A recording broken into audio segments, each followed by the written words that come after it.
ఇప్పుడు ఈరోజు మీరు ఇక్కడికి వాక్యం ఏం చేస్తుంది మనలో? ఏం చేస్తుంది? మార్పు కలిగిస్తుంది. 2, మీ మీ మీ స్థితిగతులన్నీ మారుస్తుంది. ఆమేన్. వాక్యము స్వస్థపరిచే శక్తి ఉన్నది.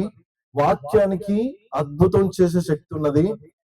వాక్యానికి ఎముకల సహితం జీవము చేత నింపే శక్తి ఉన్నది. చెప్తారా? ఆమేన్.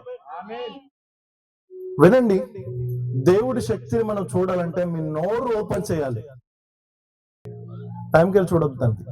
దేవుడు మనల్ని ఎలా నడిపిస్తాడో అలా మనం వెళ్దాం. ఓకేనా? మేము ఎన్ని రోజులు రాలేదు, ఫస్ట్ టైం ఇక్కడికి వచ్చాం. ఆమేన్. దేవుని నామానికి మహిమ కలుగును గాక. మీరు చాలా మంచి వాళ్ళు. అక్కడ చాలా గుంపు ఉంది. అక్కడ ఇటు రండి అన్న, చిన్నపిల్లకాయలు ఇటు రండి.